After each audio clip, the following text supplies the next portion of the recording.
B'mirtz Hashem, we're going to learn Brachos Daf Mem Zayin, and we're going to start on the last line of Daf Mem Vav Amud Beis. Says the Gemara, Tonu Rabbanon, Ein mechabdim, we do not accord honor, loy b'drachim, not whilst travelling along the ways, v'loy b'gshorim, and not whilst crossing bridges, v'loy b'yodayim mezuhamois, and not regarding ma'im achreinim, which is about cleaning soiled and dirty hands. In all these cases, which we're soon going to discuss a little bit more in the Gemara, we do not tell the greatest person, the oldest person, the wisest person, you go first. Says the Gemara, Rovin v'Abaya have ka'ozli ba'urcha. Rova and Abaya were traveling together along the road. Kodmei chamrei de Rovin le de Abaya. The donkey of Rovin went ahead of the donkey of Abaya. V'lo omar le, and Rovin did not say to Abaya, Nezel mar, you Abaya, you go in front of me. Omar Abaya said, probably to himself, Midas solik haim rabbonon mimarova, from when these chachomim came from Eretz Yisrael to Bavel, gaslei daite, they've become haughty people, they've stopped giving respect to those that deserve the respect. Kimota lepischa de beiknishta, when they arrived at the entrance of the Beis HaKnesses, Omar lei, then Rovin said to Abaya, Ne'el mar, my master, you go in first. Omar lei, Abaya said to Rovin, V'ad hashta lav mar ano, until now I was not a master, and you did not tell me to go ahead. Omar lei, so Rovin said to Abaya, Hachi Omar Rabbi Yochanan. Rabbi Yochanan said, Ein mechabdin elo bepesach sheyesh ba mezuzah. You only give respect, you only accord honor when going through an entrance that has a mezuzah in it. The isbe mezuzah in, the lesba mezuzah loy. Only a door that has a mezuzah, that's where you accord respect. But if there's no mezuzah, for example, if you're on the way, then there's no din, there's no halacha, there's no reason to give respect to somebody else. Elomeata asks the Gemara, Beis HaKnesses or Beis HaMedrash, the lesba mezuzah. Are you suggesting that when going into a Beis HaMedrash or into a shul where there is no mezuzah, nowadays most shuls and bati medrash do have mezuzahs, but in the time of the Gemara many of them did not, are you also going to suggest that we do not accord any honor to people going into the shuls? Then it doesn't mean, Rabbi Yochanan didn't say that you only accord honor to somebody going through a door with a mezuzah. It means going through a type of doorway that if it was not a shul or a Beis HaMedrash, then it would have a mezuzah. But if you're going along the way or you're going through breaches in walls and things like that, then there's no doorway there bichlal, and we do not accord honor to the gadol. Continues the Gemara, Omer of Yehuda Breder Rav Shmuel Bar Shilas Mishmei Derav. Ein hamasubin rishoin lechol klum ad sheyitoim habitzea. The one, as we've learned previously, it's often the balabayas who makes the hamoitzi for everybody and is the one giving out that first bread on which the hamoitzi was made to all the people who are going to receive the bread. So none of the people in the group eating that meal are allowed to taste any of their bread before the boitzeah, before the one that made the bracha has tasted his bread. Yosef Rav Safra Ukaoma Litoim Itma. Rav Safra was sitting there and he said, don't say in the name of Rav that the Masubin, the people gathering there, are not allowed to eat before the boitzeah eats. What you should say is they're not allowed to taste anything before the boitzeah is tasted. Lemay nafkamin, asks the Gemara, what's the difference if you say the word lechol or if you say the word litoim? You're not allowed to eat or you're not allowed to taste. So the Mefarshim ask that there is really a difference between eating and tasting regarding how much you're allowed to eat. But the Gemaras did not want to go down that road, and it seemed that the Gemara understood that there was no difference because the halacha is you're not allowed to eat from the piece of hamoitzi before the one that made the bracha on the hamoitzi eats his piece. Says the Gemara, the difference is it's very important that you're articulate to use the same phrase and the same language that your Rebbe used. If your Rebbe said the word litoim, don't change it to lechel. Continues the Gemara, Tonu Rabbanon. Shnayim mamtinin ze leze b'ka'ora.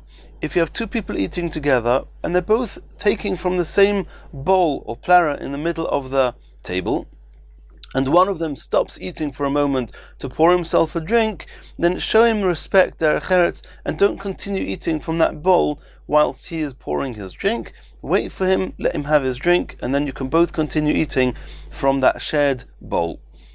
Shleisha ein mamtinin, but if there's three of them eating together, and one of them is stopping to take a drink, the other two do not have to stop eating from that middle bowl. Continues the Gemara. Habitzea, the one that makes the hamoitzi for everybody else, who poishet yodei tchila, he's the first one, and Rashi and Gittin explains that this is again going back on eating the hamoitzi. He is the first one to dip the hamoitzi bread into whatever he's going to dip into the lefes there, in order to make it comfortable for him to eat it, and he does so before anybody else eats. And the Mefarshim explain that this is just another form of saying the same halacha we saw in the name of Rabbi Yechanan, in the name of Rav, that eina masubin rashoin lechil klum ad sheyitom habitzea. V'im bo lachlei kovid l'rabbi, if however he wants to give kovid to a greater person sitting there to eat first, oy lemisha god lemenu, or somebody who's bigger than him, older than him, wiser than him, harushus b'yadoi, he's allowed to allow somebody else to eat first, because this was not a halachic issue that you're not allowed to eat before he eats. It's just derech eretz. If he's the one that made the bracha and you're all relying on his bracha, be decent enough to wait until he starts eating. But if he wants to give honor and respect to somebody greater than him, that they can start eating first, it's okay. That's the pashtas how Rashi learns. There are many other ways of explaining this Gemara, but we're going to keep it simple. Rabbi bar bar Chana have a osik librei. Rabbi bar Chana was marrying off his son Beir of Shmuel bar of Katina to the daughter, to the home of Rav Shmuel bar of Katina. Kodim Rabbi bar Chana, he came, he sat down, v'yosiv v'komasni le'lebrei, since it was common for the chosen to cut the bread and distribute the bread, he was going to teach his son the halachas and the minhagim of being boitzea. Ein habitzea rutshoi levatzea ad sheyichle omein pi ha'oinim. You're going to say hamoitzi. Everybody's going to say amen. Do not start cutting the bread until everybody's finished saying amen. And the reason for this is, Rashi says, we saw in Daf Lamed Tes Amud Beis, that you don't start cutting the bread until you're finished making the bracha. We think the end of the bracha is when you say the words Hamoitzi lechem min haaretz. No, the end of the bracha is actually the amen that the people hearing the bracha say. So all the while that they're saying amen, it's as if you're in the middle of the bracha. Don't cut the bread yet. Rav Chizda Omar, mipi roiv ha'oinim. You don't need to wait till everybody's finished saying amen. It's enough if you wait till the majority of people have finished saying amen. Omali Rami bar Chama, ma'ishna ruba. Why would you wait for the majority of people? Because all the while they're saying amen, it's as if you haven't finished saying the bracha. Even if just the minority of people are still saying amen, then that means you have not yet finished the bracha. Why should you not wait until the minority have also finished saying amen? He answered him back, You're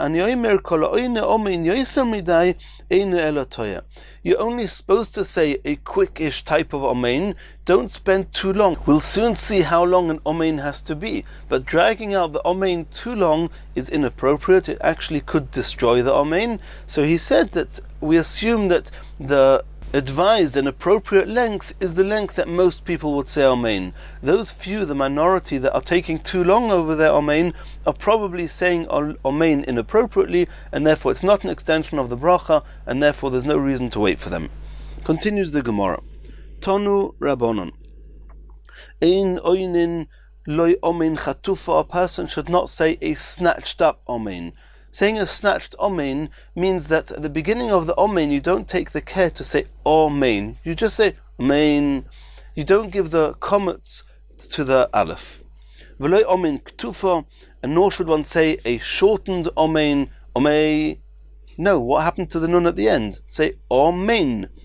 V'lo omen yisoima, and not an orphaned omen, where you say omen, you don't know about the bracha, you didn't hear the bracha, you don't know what bracha was said or is being said, you just heard everyone saying omen, so you say omen with them. That is called an orphaned omen. It's an omen without a parent, it doesn't have a bracha. Now Rashi obviously asks, what about the famous and well-known story in Sukkah Daf Nun Aleph Amud Beis, that in the Beis HaMedrash, in the Shul of Alexandria, it was so big, people couldn't hear the Shliach Tzibur, so there was somebody next to the Shliach Tzibur with a flag, and every time he came to the end of the bracha, he would raise the flag, and everyone would say Amen. You didn't hear the bracha there, why is it not an Amen Yisayma? And Rashi explains, over there everybody was expecting the bracha, everybody knew exactly which bracha they were holding, it was just too far, they couldn't hear, the flag told them when the chazan came to the end of the bracha. Amen Yisayma is when you didn't know there was a bracha, you still don't know which bracha it was, and you're just responding to everyone else's Amen. That's called an Amen Yisayma. You shouldn't throw the bracha out of your mouth, you should say it properly. Every word has a beginning, an end, and a middle. Say every syllable the way you're supposed to. If somebody says an orphaned omen, his children will be orphans, chas v'shalom. Chatufa, if you have a snatched omen, yechatfu yomov, then he could get punished that some of his days will be snatched away from him. Ktufa, if he says a shortened omen, yitzkatfu yomov, chas v'shalom, his days may get shortened. But somebody who spends an appropriate time saying Amen, he is deserving of longevity, of long days and years. And Tosfos says, obviously, when it says Hamarich b'Amen, it says Ubelvad shelo yarich yosem midai, because we saw a few lines earlier that if you say Amen too lengthy, then you've destroyed the Amen. Continues the Gemara. Rav u'Shmuel have a yosva b'sudosa. They were both sitting at a meal. Also, Rav Simi Bar Chia joined them at the end of their meal. Hava Kommissari v'Ochil. He hurried to eat in order to catch them before they say Birchas Hamazon, and that way he can be mitzdaref, he can join them and create a zimun. Omar li Rav. Rav said to Rav Simi Bar Chia, "My dait cholitz terufe ba'adon. Why are you rushing? Are you assuming that way you can join us and make a zimun? Anan achil nalon. We've already finished eating, and you're eating on your own. We're not going to make a zimun. It's not going to work. We're not a group, even if you eat before we bench. Omale Shmuel. Shmuel responded to this discussion between Rav and Rav Simi Bar Chia, and he said, Ilu maiseli ardilya, if you would bring me Shmuel mushrooms, v'goizle, or young pigeons le'abba, to you, Rav, that you are commonly called Abba, Mila Yochlinon, would we not eat them? Of course we would eat them. So it's not considered as if we've finished the meal. What's called finished the meal? So Tosfos says that if you say Havlon u'Navorich, which means Rabbi say Navorich, or if you've already said to yourselves, we are now benching, let's bench, at that point on, it's as if your meal is over, and if somebody else joins you, at that point he cannot create a zimun anymore. Continues the Gemara.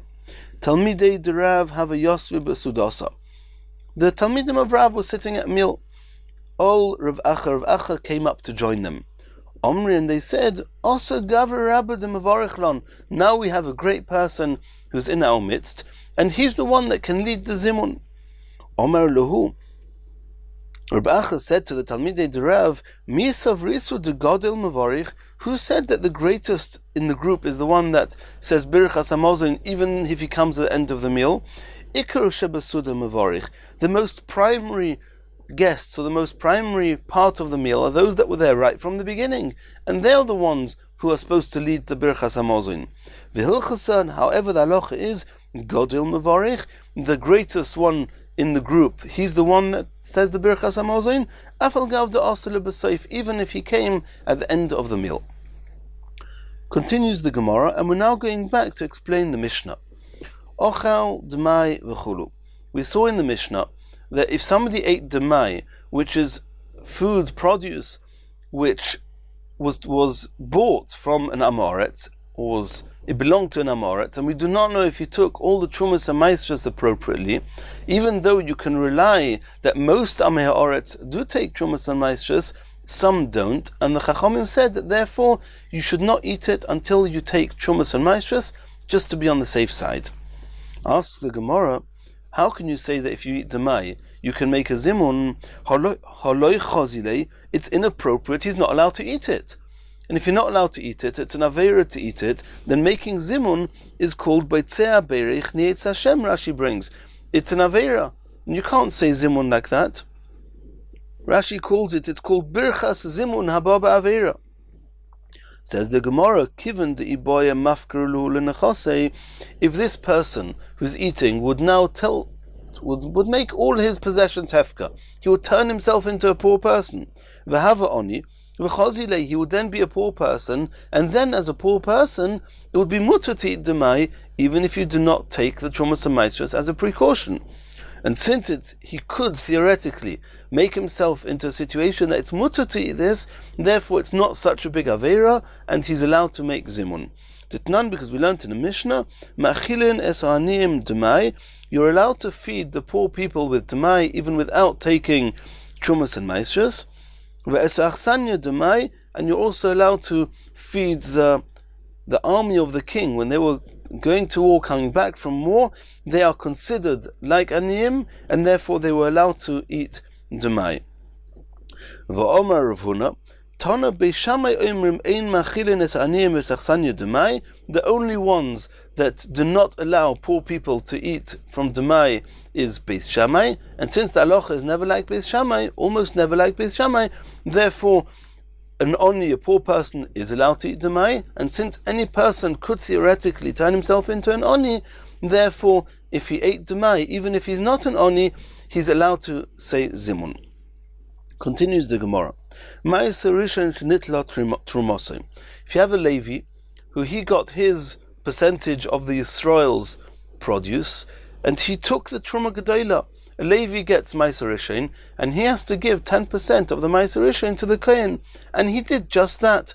And then the Levi ate from this Meiser Rishon, then he's allowed to do a Zimun. Asks the Gemara Pshita.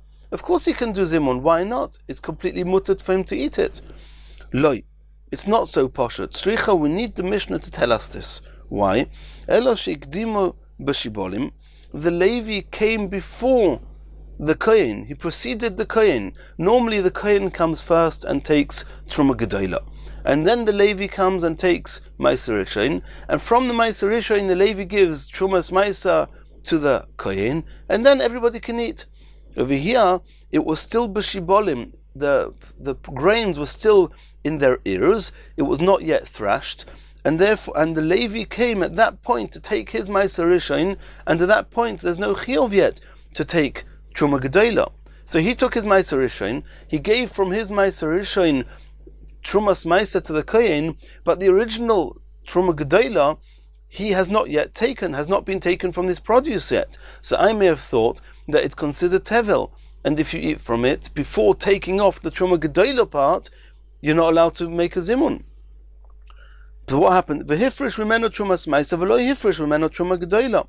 Ukeder Rebavo, and he was following Rebavo's opinion. The Omar Rebavo Omar Shlokish Meiser Rishon sheikdimu b'shebolim. If a Levi came to take Meiser Rishon whilst the grains were still in their ears, and therefore the Balabayis, the owner, was not yet required to take Truma Gedola, and now the Levi has produce in his hands which has not yet been taken Truma Gedola, Potom with Truma Gedola, the Levi actually does not have to take Truma Gedola, even if afterwards the Levi is going to thrash the produce and he's going to pile it up and it's going to be called a grain and everything. He's not mechuyev to take Truma Gedola.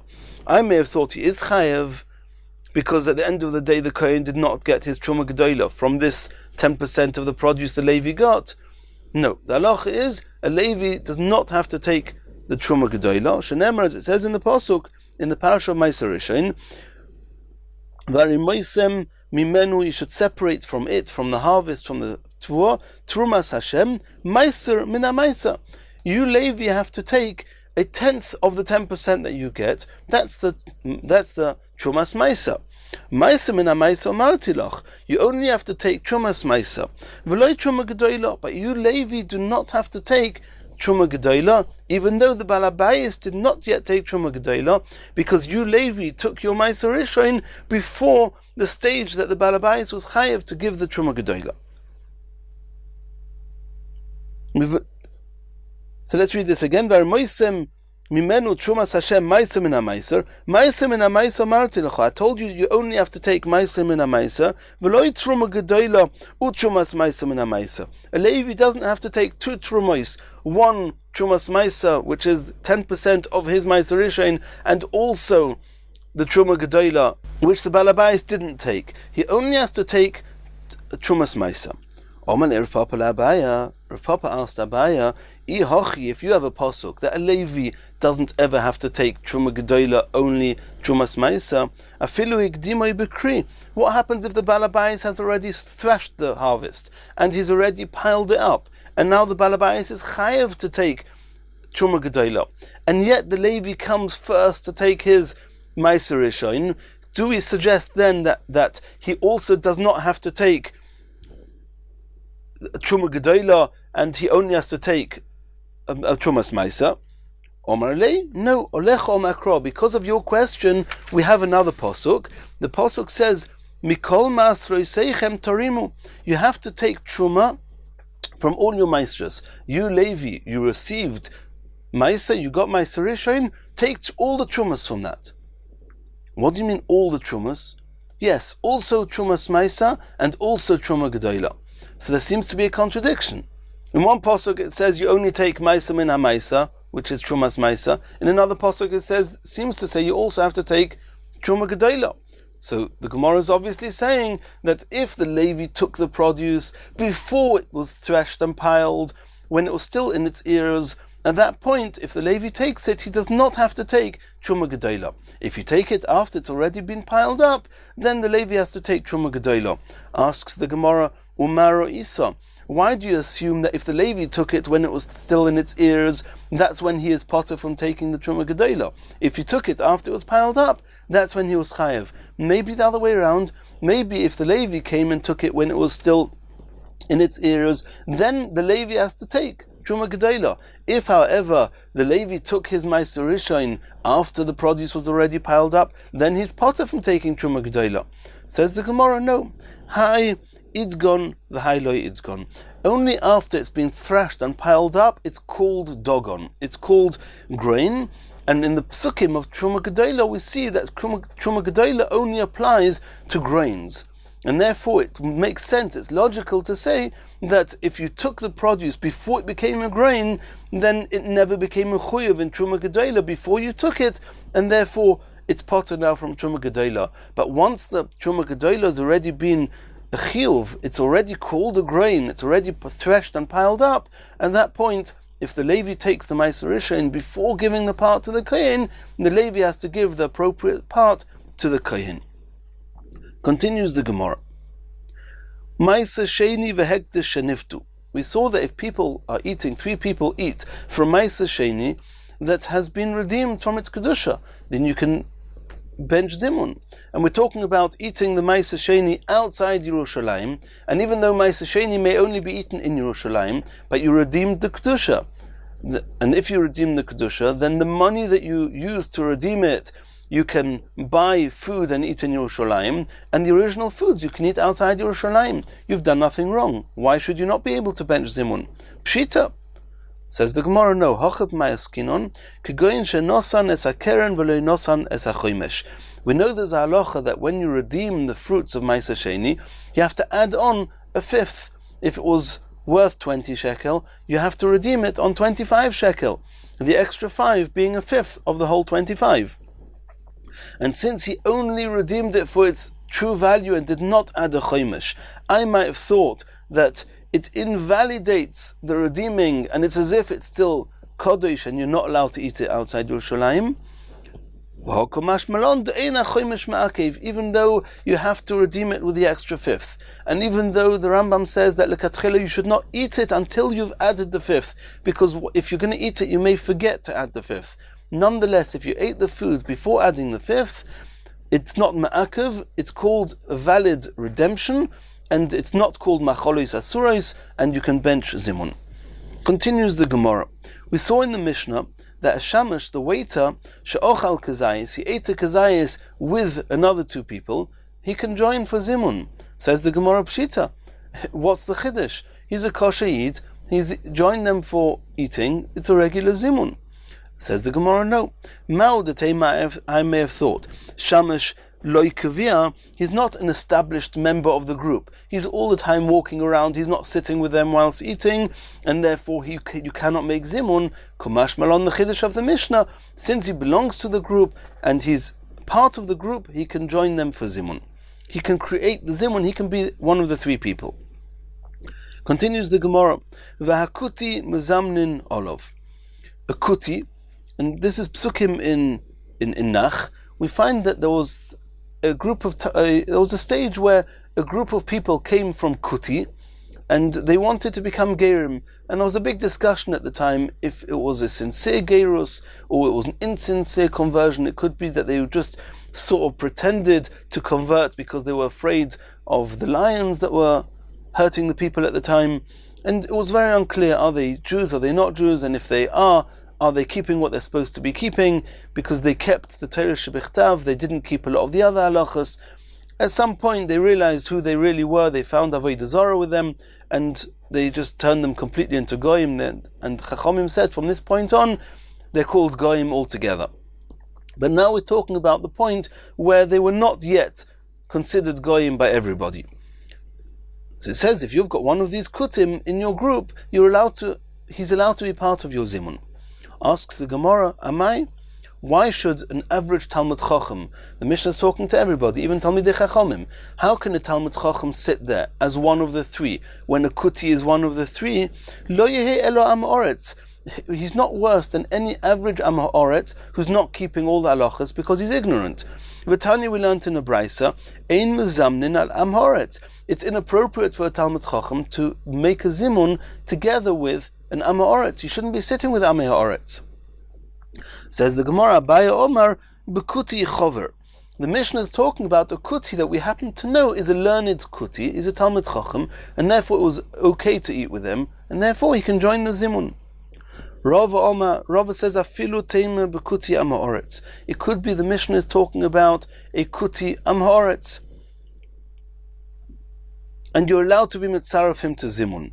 V'hocha, and this brisa that says ein mezamnin al am ha'oretz is, you know what it's talking about? Ba'am ha'oretz d'Rabbanon. It's talking only about the type of am ha'oretz according to the Chachamim that argue with Reb Meir on the definition of an am ha'oretz. To pligi oleh to Reb Meir skinon. The Tanya, where do we see this? We saw in the brisa, Eizeu am ha'oretz. Who's considered an am ha'oretz? Kol she'einoi oichel chulov b'tayro divrei Reb Meir. Reb Meir says that anybody who's not eating even his chulin in a tohir state, he's called an am ha'oretz. And Talmidei Chachamim who are makpid that everything should be with purity should stay away from them and from their food. The Chachamim oimrim, the Chachamim say, you know who's an am ha'oretz? Kol she'einoi ma'aser peiros karoi. Somebody who does not take trumas and maasros properly. And so even though a regular am ha'oretz does not take trumas and maasros, and therefore one should not eat with them because he's going to serve you macholos asuros. V'hani kutoi, however, in the case of the kutoim, we know and assume that asurei ma'asrei kadechozi, they do take maisa the way they're supposed to. The b'mai d'chsiv ba'iraisa mezair zehiri. They are very scrupulous to keep all the halachas that are written explicitly in the Torah. The Omar Mar, kol mitzvah she'echziku ba kutim. Any mitzvah that the kutim are known to observe properly, harbe medaktikim bo yoysa me'Yisrael, they are meticulous to keep their details, sometimes even more than Yisrael. And since a kuti, we know he takes ma'aser, therefore if he eats with you, you're allowed to eat with him, and you can make a zimun. Continues the Gemara, Tonu Rabbanon, Eizeu am ha'oretz. The Chachamim very often refer to am ha'oretz. What is the definition of an am ha'oretz? So we just saw now in the brisa a machlokas Reb Meir and the Chachamim. We're now going to have another 6 opinions what makes somebody into an am ha'oretz. Kol she'enoi koire kriyas shema arvis v'shachris divrei Rebbe Eliezer. Rebbe Eliezer says that somebody who is so ignorant that he's not aware that he has to say shachris in the morning and in the evening, he's an amoritz. Rebbe Yeshua Omer, Kol she'enoi maniach tefillin. Somebody who doesn't know that you have to put on tefillin every day, he's an amoritz. Ben Azai Omer, Kol she'enoi tzitzis bebigdoi. He's wearing a four-cornered garment and he's not putting tzitzis on. Reb Nosson Omer, Kol she'ein mezuzah al pischo. He does not have a mezuzah on his door. Reb Nosson bar Yosef Omer, Kol sheyesh leibonim ve'einoi megadlam letalmud Torah. If you have boys, you have children, and you're not educating them and bringing them up to become Talmidei Chachomim, then you must be an Amoritz. Achirim Oimrim, afilu koro, even if you read Psukim of Tanakh, v'shono, and you studied Mishnayos, v'lo yishimesh Talmidei Chachomim, he did not serve Talmidei Chachomim. He didn't see how the Talmidei Chachomim understood the Mishnayos, the Svaros, the logic, what's the reasoning behind the halachas. Harei Am Ha'aretz is considered an Am Ha'aretz. Omer Rav Huna, halacha k'achirim, the halacha is like achirim, that even somebody that was korah v'shono, if he was lo yishimesh, he was not meshamish Talmidei Chachomim, he did not serve Talmidei Chachomim and see how they are practicing the halacha and understanding the halacha, they are called an Am Ha'aretz. The Gemara is now relating a related incident. Rami bar Choma loy azmin aleider of Menashe bar Tachlifa. Rami bar Choma refused to do a zimun with Rav Menashe bar Tachlifa. The Toni Sifra, he had learnt Sifra, v'Sifri, v'Hilchasa, he had learnt the Sfarim, but he assumed that he had not been Meshamish Talmidei Chachomim, and therefore he's an Am Ha'aretz. You don't do zimun with an Am Ha'aretz. Kinoch nafshei de Rami bar Choma, when Rami bar Choma passed away, Omar Rava claimed, Lo yinoch nafshei de Rami bar Choma, elo dole azmin Rav Menashe bar Tachlifa. The reason that he passed away was because he did not give Reb Menashe bar Tachlifa due respect. He refused to do zimun with him, and that's why he was deserving to die. Asks the Gemara of Tanya, did we not see in the Braisa, Achirim oimrim afilu korah v'shono v'lo yishimish Talmidei Chachomim, harei ze Am Ha'aretz. And if he's considered an Am Ha'aretz, we understand that he did not want to do zimun with him. Says the Gemara, Shani Rav Menashe bar Tachlifa, de mashmelu hu l'Rabbanon. The truth is, Rav Menashe bar Tachlifa, he was meshamish Talmidei Chachomim. V'Rami bar Choma hu de lo yidok abasrei. Rami bar Choma didn't do enough research to find out that he had done shimush Talmidei Chachomim. So it turned out that he refused to do zimun with somebody who was a Talmid Chacham, and he deserved to be punished for that.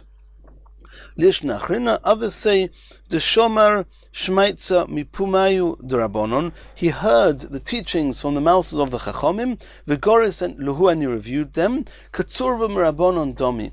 Even though he did not actually do Shimush Talmidei Chachomim, but somebody who hears halachas from the Chachomim and reviews them and constantly he knows the halachas, he is called a tzurva mirabonon, he's called a Talmid Chacham, not an Am Ha'aretz. And even though indeed, according to this Loshen, Rav Menashe bar Tachlifa did not do Shimush Talmidei Chachomim, but he was called a tzurva mirabonon, and there was no good reason not to do zimun with him. Continues the Gemara. We saw in the Mishnah, Ochal tevel u'maiser rishon shelo not lo trumasoi, then you cannot do zimun. Says the Gemara, tevel? If you ate tevel, which is food that has not yet been taken trumas and maishrus, pshita, of course you can't do zimun. It's an avera to eat it. Loi, it's not so. Pasha tzricha, the Mishnah has to tell us a chidush, but tevel tovul midrabanon. We're talking about the minatayra. There's no chiyuv of trumas and maishrus. Minatayra, you can eat it. Midrabanon, it's tevel. And since it's only tevel midrabanon, I may have thought that if you eat it, you can do zimun. Kumash malon, that since the Rabbanon said it's also to eat it, you're not allowed to do zimun. Hey chadomi, what's the case of tevel midrabanon? Ba'atzit she'enei nakuv. If you have a flower pot that does not have any holes in it, and therefore the plant is the produce, the fruits and vegetables, whatever's growing, is not getting its nourishment from the ground, pulling in the nourishment through the holes, therefore minatayra, it's not called attached to the ground, and it's not tevel. The Chachomim, however, said you have to take the Trumas and Maishrus. If you didn't, it's called an Issa Midrabanon to eat it, and you cannot do Zimun. Continues the Gemara. Maiser Rishain Chulu. We saw in the Mishnah that Maiser Rishain Sheloi not lot Trumasoi, a Levi who got Maiser Rishain and did not take Trumas Maisa and give it to the Kohen, and he eats it, he's not allowed to do zimun. Asks the Gemara Pshita. Of course he's not allowed to. It's macholis asuros. You're not allowed to eat ma'aser rishon if you haven't taken trumas ma'aser. Says the Gemara, Loi, it's not so. Pashat tzricha. The Mishnah has to tell it to us, Kegoyin sheikdimoi bekri.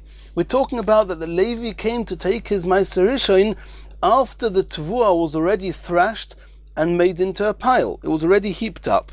Mao the tema I might have thought, could Omar Leir of Papa la Abaya, like Rav Papa said to Abaya, at the bottom of Daf Mem Zayin Omad Aleph, where Papa said to Abaya, maybe the posuk that says, that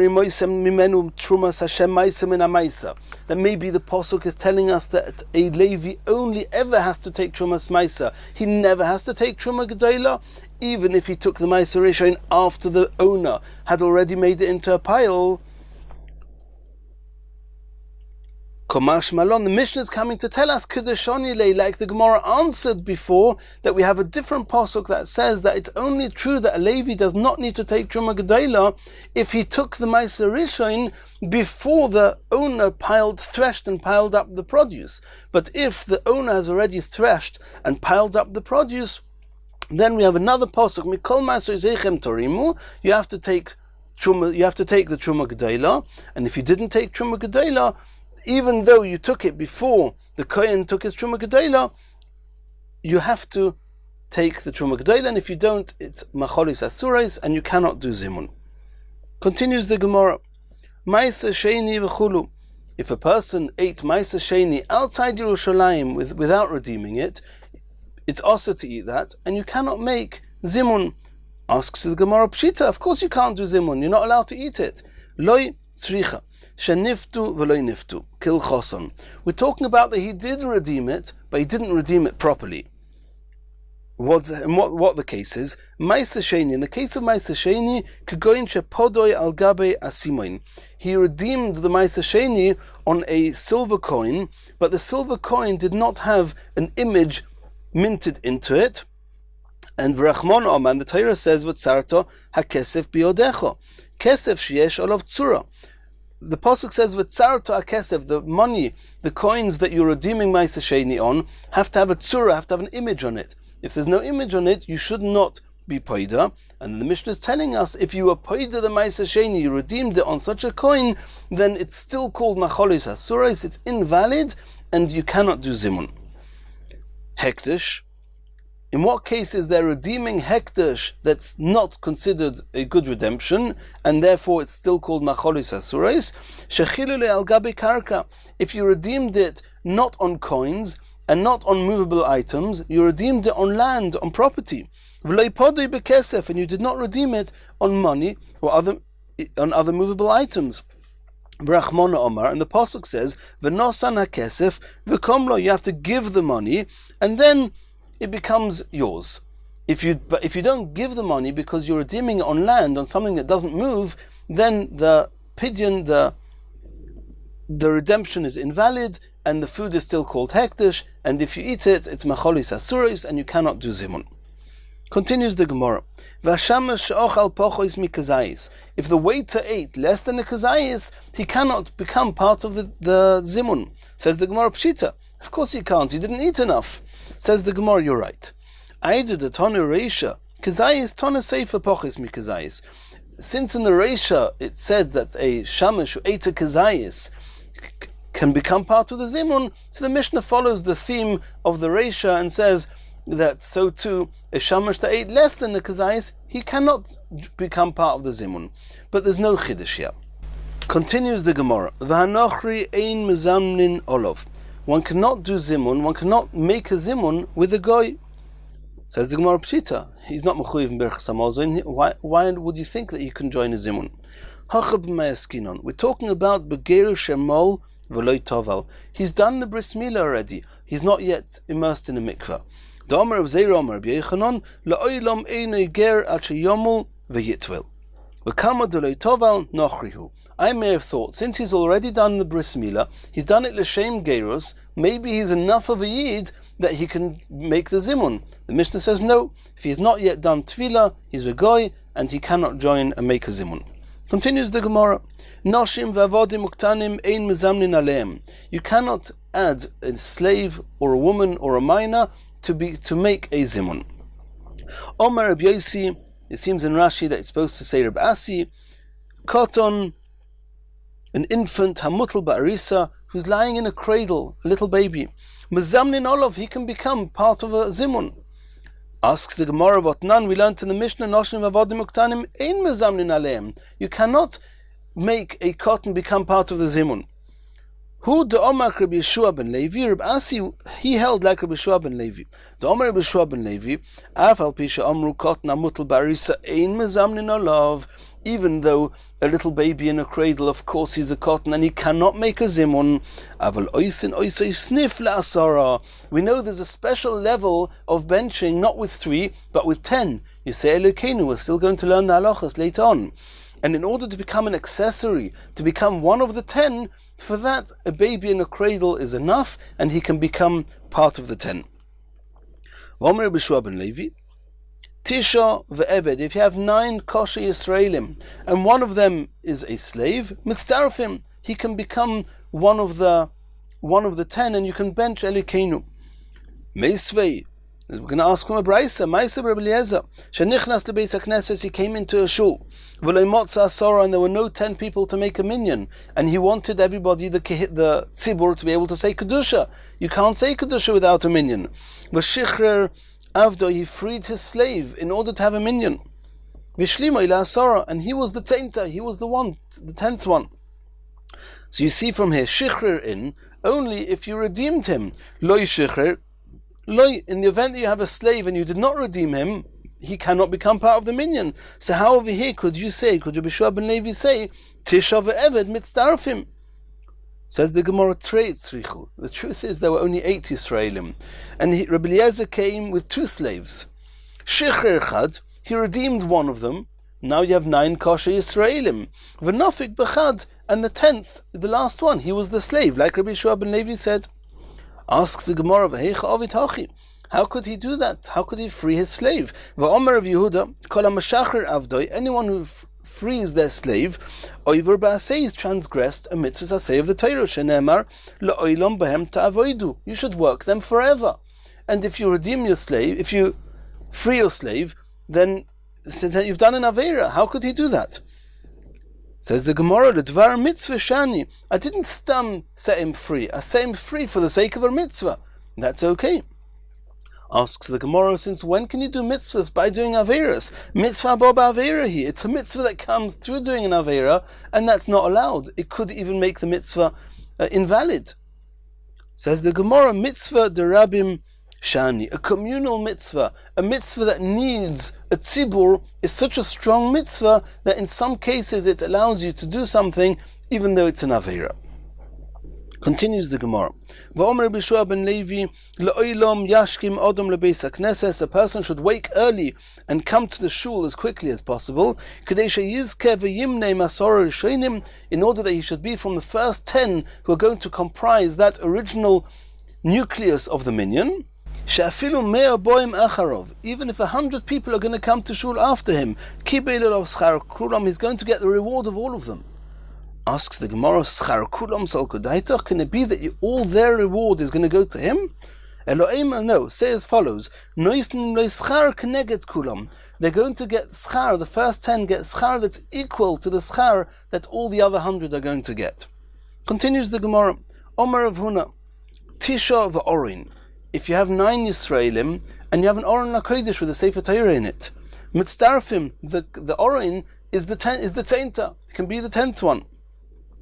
Omer of Nachman v'oren gavrahu, a cupboard, an Oren is a person to be mitzdarf to a group. El Omer of Huna, Tisha nirin ka'asora mitzdarfin. If you have 9 that are in a position that it looks like there's a lot, we already saw on Daf Memhe Omid Beis, there's a concept like that, and the Bach there actually refers to our Gemara that when the value of the minyan is that it looks like there's a lot of people. There's a whole group. So if you have 9 that are set up in a way that it looks like there's 10, then that's enough. You don't actually need the 10th one. And how do these 9 have to be positioned that they should look like 10? Some say they have to be gathered close together, and since they're all in a cluster, you can't tell if there's 9 or 10. And others say kimavadri, when they're spread out. When they're very spread out, then you can't really count so easily. Are there 9 here, are there 10 here? And therefore it looks like 10, and they can be mitzdaref. Continues the Gemara, Omer Rabbi Ami, Shnayim v'Shabbos mitzdarefim, Pilei Ploim, 2 Yisraelim and Shabbos Kodesh. The Shabbos is joining the 2 for their Suda, and you can make a zimun. Amalei Rav Nachman, the Shabbos Gavrahu, is Shabbos a person? Shabbos can be mitzdaref to zimun? Elo Omer Rav Ami, Shnei Talmidei Chachomim hamechadedim zeh zeh ba'alocha. You have 2 Talmidei Chachomim who are sharpening each other in alocha. They're having halachic disputes, and they're becoming greater Torah scholars because of the way they're learning. Mitzdarefim, they can be mitzdaref and become as if it's 3 and do a zimun. Machvi Rav Chizda. Rav Chizda motioned and said, Kagoin anov Rav Sheshes. It's like me and Rav Sheshes, and I am sharpening Rav Sheshes, and therefore the 2 of us can make a zimun. Machvi Rav Sheshes motioned and said, Kagoin anov Rav Chizda, like me and Rav Chizda, that I am sharpening Rav Chizda, and therefore the 2 of us can make a zimun, even though it's just 2 of us. And then the Farashim explain why Rav Chizda felt that he was sharpening Rav Sheshes, and why Rav Sheshes felt he was sharpening Rav Chizda. They had very different ways of limud, and each one thought that their derech halimud was influencing the other one positively. Continues the Gemara, Omer Rabbi Yochanan, Koton Peireach, a young child who started sprouting pubic hairs. Mizamnin Olav, he's mature enough, he's old enough, he can make a zimun. He can become one of the 3. Tanya Namihachi, so we saw in the Brisa, Koton Shehevi Shtei Sairos, a child, a minor, who's not yet bar mitzvah, he's not yet 13 and a day, and he has 2 pubic hairs. Mizamnin Olav, he can become part of a zimun. V'sheloi hevi shtei sairos, if he did not grow 2 pubic hairs, ein mezamnin olav, he cannot become part of the zimun. Ve'ein medaktikim b'cotton, we're not particular with the cotton to work it out exactly. Asks the Gemara, how gufa kasha? I don't understand, you seem to be contradicting yourself. Omras, first you say, hevi shtei sairos, in only if he's got 2 pubic hairs, he can become part of zimun. Loi hevi loi, if he hasn't got the 2 hairs, not. V'hodor tonya, and then you say, ein medaktikim b'cotton, we're not particular with a minor, and he can just join zimun? No. Lasuye mai. The truth is that he has to have 2 pubic hairs, and less than that, he's too young, he's too immature, he cannot be part of the zimun. When it says ein medaktikin, it means ein mai lav lasuye cotton peireach. A minor that has 2 pubic hairs, ein medaktikin. We don't ask him, are you bar mitzvah yet, are you not? Even in the event that he's under the age of bar mitzvah, since he has these 2 hairs, he's old enough to be able to become part of the zimun. Says the Gemara,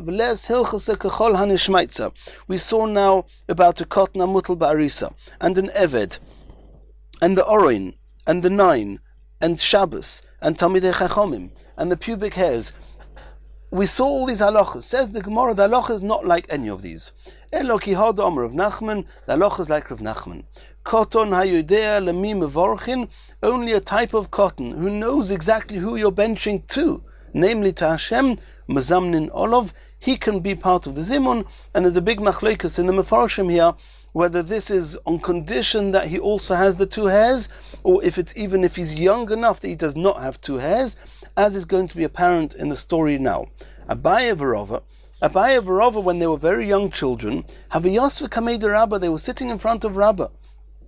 Omalu Rabba asked them, Lemi mevarchin, who do we bench to? Who do we say blessings to? Omrilei, they answered, L'rachmona, to Hashem. V'rachmona heiche Yosef, Rabba asked them, where's Hashem dwelling? Rava achve l'shmei mitlola. Rava pointed to the roof, to the ceiling, and said, up there. Abaya nofek lebro. Abaya went outside the room. Achve klape shemai, pointed to the sky, and he said, Hashem's up there. Omaluhu Rabba. Rabba responded, Tarvayichu Rabbonon havaisu. Both of you are going to become Talmidei Chachomim. It seems here that having a clarity in emunah helps a person ultimately become a Talmid Chacham. Hainu Domru Inchi, that's what people say. Butzin, very small pumpkins, Mikatve Yedia. When they're very, very small, as soon as they've burst forth from their sap, you can already tell that when they're going to be big pumpkins, they're going to be good, healthy and strong pumpkins. And we're going to carry on from here, Mirz Hashem, in the next Shia.